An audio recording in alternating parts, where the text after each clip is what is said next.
آپ نے پوچھا کیا امی لفظ ایسے شخص کے لیے استعمال ہوتا ہے کہ جو لکھنا پڑھنا نہ جانتا ہو؟ جی، لفظ امی ان پڑھ جاہل اور یا لکھنا پڑھنا نہیں جانتا اس کے لیے بھی استعمال ہوتا، لیکن جب یہ لفظ کسی خاص آدمی پر بولا جائے یعنی نبی کریم صلی اللہ علیہ وسلم کے لیے، تو اس کے معنی ان پڑھ یا جاہل کے نہیں ہوں گے۔ اعلیٰ حضرت امام اہل سنت فاضل بریلوی رحمۃ اللہ علیہ نے یہاں لفظ امی کا معنی کیا بے پڑھا۔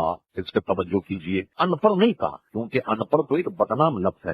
آج بھی آپ کسی آدمی کو کہتے او ان پڑھ ادھر آپ، وہ تو برا مان جائے گا، تو عام آدمی کو بھی آپ ان پڑھ نہیں کہہ سکتے، تو اس لیے اعلیٰ حضرت اس کا ترجمہ کیا بے پڑھا۔ اب اس کی ڈیٹیل کیا ہے؟ بے پڑھا کے معنی یہ ہوں گے کہ سب کچھ پڑھتا ہے، سب کچھ جانتا ہے، لیکن کسی استاد سے اس نے تحصیل علم نہیں کی۔ کیا مطلب؟ یعنی بے پڑھا جس نے کسی استاد سے علم نہیں سیکھا اور اس کے باوجود سب جانتا ہے، یہ معنی ہوگا۔ نبی کریم علیہ الصلوۃ والسلام پر جب لفظ امی کا اطلاق ہوگا تو اب آپ آئیے ڈیٹیل کی جانیں۔ لفظ جو ہے کتب لغت میں اصل کے لیے آتا ہے۔ حضور علیہ السلام کو امی کہنے میں ایک توجہ یہ ہے کہ جب دنیا میں پانی ہی پانی تھا، سب سے پہلے زمین کا حصہ برآمد ہوا پانی سے، وہ مکہ مکرمہ کی سرزمین تھی، بالخصوص وہ جگہ جہاں اس وقت خانہ کعبہ۔ تو خانہ کعبہ جو ہے سب سے پہلے یہ زمین برآمد ہوئی، تو یہ عربی میں چونکہ قرا جو ہے وہ زمین کو کہتے ہیں، تو اب وہ کیا ہوا کہ مکہ کی سرزمین جو سب سے پہلے جو منکشف ہوئی، جو ظاہر ہوئی، تو اس کو کہا جانے لگا ام القرا۔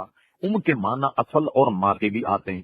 کیا مطلب ہوا کہ مکہ وہ سرزمین ہے جو تمام سرزمین جو ان کی اصل ہے۔ جیسے میں اگر حیدرآبادی ہوں، مجھے حیدرآبادی کہا جاتا ہے، آپ اگر دلی کے رہنے والے آپ کو دہلی کہا جاتا ہے، ایک شخص بھوپال کا رہنے والا اسے بھوپالی کہا جاتا ہے، ایک شخص پنجاب کا رہنے والا اسے پنجابی کہا جاتا ہے، ایک شخص ملتان کا رہنے والا اسے ملتانی کہا جاتا۔ اسی طرح حضور ام القرآن میں رہتے تھے، اس لیے آپ کو امی کہا گیا، یعنی مکہ کے رہنے والے۔ اب آئیے ہمارے تلا ہے قرآن مجید فرقان حمید عائد ہے سنقرئک فلا تنسا، اے میرے حبیب میں تمہیں ایسا پڑھاؤں گا کہ تم کبھی نہیں بھولو گے۔ اب دیکھیے قرآن مجید فرقان حمید میں کس کی نص ہے کہ میں تمہیں ایسا پڑھاؤں گا کہ تم کبھی نہیں بھولو گے۔ اب رہا یہ جیسا کہ آپ کا دوسرا سوال ہے، یہ کیسے ممکن ہے کہ اللہ تعالیٰ نے جس کتاب کے ساتھ نبی کو بھیجا ہو وہ اسے پڑھنا بھی نہیں جانتا ہو اور نہ ہی اس کی کوئی ایک آیت لکھ سکتا ہو؟ برائے کرم حوالوں کے ساتھ جواب دے کر میرے ذہنی انتشار کو دور فرمائے۔ ایک تو میں نے یہ پہلے آپ کا جواب میرا خیال ہے وہ بھی ایک مفصل۔ نبی کریم علیہ الصلوۃ والسلام نے لکھنے پڑھنے سے گریز کیا، اس کی وجہ کیا تھی؟ حضور علیہ الصلوۃ والسلام پر یہ الزام لگ جاتا اگر آپ لوگوں کے سامنے کتابت کرتے، لوگ کہتے یہ قرآن مجید بھی انہوں نے خود گھر بیٹھ کر کتابت کر لیا ہوگا، یہ الزام حضور علیہ السلام پر لگتا، اس لیے آپ نے لکھنے اور پڑھنے سے پرہیز کیا۔ رہا یہ کہ کیا حضور لکھنا پڑھنا نہیں جانتے؟ میں نے پہلے بتایا کہ اس میں بڑی وسعت، مثال کے طور پر حضور جو کاتبان تھے وہی کے صحابہ کرام، ان کو حضور فرماتے کہ تم کاف کو اس طریقے سے بناؤ، لام کو اس طریقے سے بناؤ، میم جب لکھو تو میم کے اندر جب میم کا شوشہ بنا اس کی سفیدی جو ہے وہ برقرار رہنی چاہیے۔ پوری کتابت کے فن حضور علیہ الصلوۃ والسلام سکھاتے۔ معلوم ہوا کہ جانتے سب تھے لیکن لکھنے اور پڑھنے سے حضور علیہ السلام نے پرہیز کیا۔ اگر کوئی شخص معاذ اللہ ثم معاذ اللہ اب بھی یہ کہے کہ حضور قطعاً لکھنے کا علم حضور کو نہیں تھا، اب آئیے خالد علی خان صاحب، پہلے تو میں نے قرآن مجید کی ایک آیت آپ کے سامنے پیش کری، سنقرئک فلا تنسا، میں تمہیں ایسا پڑھوں گا میرے حبیب تم کبھی نہیں بھولو گے، الا ماشاء اللہ، بھولو گے بھی جبھی جب رب کی منشا ہوگی، جب اللہ تبارک و تعالیٰ چاہے۔ اس آیت کو ذہن میں رکھیے۔ اب آئیے بخاری شریف کی حدیث۔ بخاری شریف میں ایک بات ہے جس کو صلح کا بیان کہتے ہیں۔ حضور علیہ الصلوۃ والسلام نے حدیبیہ میں ایک صلح کی جو بہت مشہور اور معروف ہے، سیرت کی کتابوں میں بھی مشہور ہے، قرآن مجید فرقان حمید میں بھی وہاں کا ایک نقشہ موجود ہے۔ جب صحابہ کرام علیہم الرضوان نے گویا حدیبیہ مقام پر حضور علیہ الصلوۃ والسلام کے ہاتھ پر بیعت کی، جب یہ صلح لکھی گئی، اس کی جب دستاویز تیار ہوئی، اس دستاویز کو لکھنے والے کاتب نے یوں لکھا کہ ان شرائط کو ملحوظ رکھتے ہوئے محمد رسول اللہ صلی اللہ علیہ وسلم کفار سے ان شرائط کے مطابق صلح کرتے ہیں۔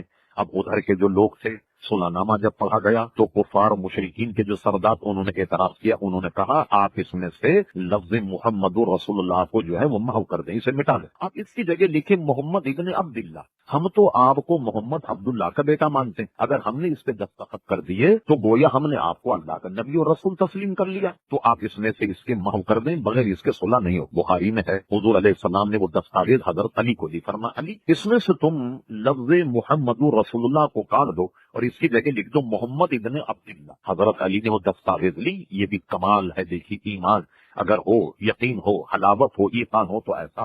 حضرت علی نے وہ دستاویز حضور کو لوٹا دیا اور یہ کہا یا رسول اللہ صلی اللہ علیہ وسلم میں اس خدمت سے باز رہتا ہوں، یہ کام مجھ سے نہیں ہوگا۔ حالانکہ دنیا کا فلسفہ یہ ہے کہ کوئی بڑا آدمی چھوٹے آدمی حکم نافذ کر دے، الامر فوق الادب، لیکن حضرت علی نے اس فلسفے کو ایک طرف رکھ دیا اور کہا میں یہ خدمت نہیں کر سکتا۔ کہا کیوں؟ ان کو بڑی پیاری انہوں نے بات کی، کہا یا رسول اللہ صلی اللہ علیہ وسلم میں اپنے قلم سے کیسے کاٹوں، میں کیسے اس سے سیاہی پھیروں، اس لیے میرا تو ایمان ہے کہ اللہ کے رسول یہ خدمت میں نہیں کر سکتا۔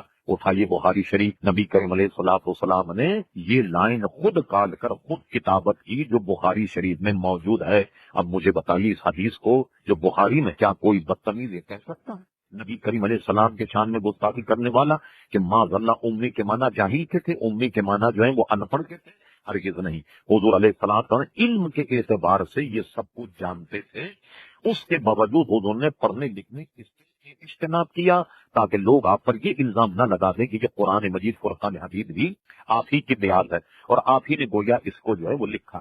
ایک نفسیاتی بات میں خالد علی خان نے بڑے ٹورنٹو کینیڈا سے سوال کیا تو میں سمجھتا ہوں کہ کم سے کم انتشار آپ کے ذہن کا دور ہو جائے۔ مجھے بتائیے کہ آج وہ مولوی اور وہ محدث اور وہ مفسر جو نبی کریم علیہ السلام کو ان پڑھ کہتے ہیں، جیسے مودودی صاحب یا ان سے ملتے ہوئے کچھ لوگ، مجھے بتائیے حضور کو تو ان پڑھ کہتے ہیں اور جن کی حدیثوں کو پڑھ کر یہ لوگ اپنے آپ کو شیخ الحدیث کہلاتے ہیں، شیخ القرآن کہلاتے ہیں، محدث کہلاتے ہیں، عالم کہلاتے ہیں، علامہ کہلاتے ہیں۔ غور تو کیجئے کہ جن کے کلمات کو پڑھ کر تم علامہ کہلا اور خود وہ ان پڑھ ہو، یہ کیا عقل ماننے کے لیے تیار ہے؟ جیسا کہ کسی شاعر نے کہا جو فلسفیوں سے کھلنا پھکا، جو نکتہ وروں سے حل نہ ہوا، وہ راز ایک تاج والے نے بتلا دیا چند اشاروں میں۔